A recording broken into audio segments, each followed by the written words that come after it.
నమస్తే, నా పేరు గోగన ఆశేషు.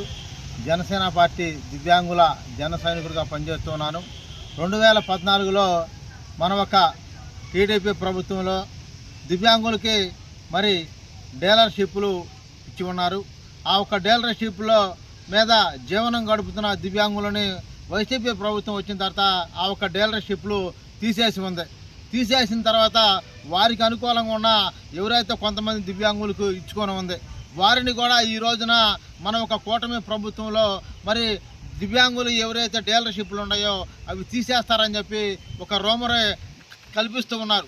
ఈ ఒక రూమర్ని మరి కూటమి ప్రభుత్వంలో ఉన్న ఎమ్మెల్యేలు కానీ ఎంపీలు కానీ ఒకసారి ఆలోచన చేసి ఇది తప్పు అని చెప్పి కూడా కూటమి ప్రభుత్వంలో ఎమ్మెల్యేలు ఎంపీలు కూడా తెలియజేయాలి. అదేవిధంగా మా ఒక జనసేన పార్టీ మరి పిఎస్సి చైర్మన్ అయిన ఇప్పుడు పౌర సరఫరాల శాఖ మంత్రివర్యులు మా ఒక నాజండ్ల మనోహర్ గారి దృష్టికి కూడా తీసుకెళ్తాను.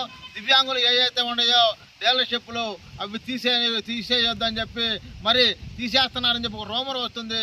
ఆ రూమర్ని మరి దాన్ని ఖండించే మార్గంగా ఆలోచన చేయాలి సార్. మరి దివ్యాంగులు బతుకులు మరి అద్దానం చతుర్మాదంగా ఉంటాయి, వారికి ఇచ్చిన డీలర్షిప్లు తీసేస్తానని చెప్పి ఒక రూమర్ వస్తుంది. ఆ రూమర్ని మరి రూమర్ నిజం కాదని చెప్పి ఒకసారి మీరు తెలియజేయాలని చెప్పి కూడా మరి మా ఒక పౌర సరఫరాల శాఖ జనసేన పార్టీ తరఫున ఉన్న మా పెద్ద ఆయన నాజండ్ల మనోహర్ గారి దృష్టికి తీసుకెళ్తాను.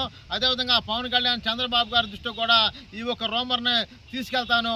మా ఒక కూటమి ప్రభుత్వంలో దివ్యాంగులకి మేము సహాయపడతాం కానీ దివ్యాంగులు నోరు కొట్టమని చెప్పి కూడా ప్రతి ఒక్కరికి కూడా తెలియజేస్తూ మా ఒక దివ్యాంగులందరికీ కూడా మా ఒక కూటమి ప్రభుత్వమే ఆదరవు అని చెప్పి కూడా మరీ తెలియజేస్తూ జై జనసేన, జై టీడీపీ, జై బీజేపీ.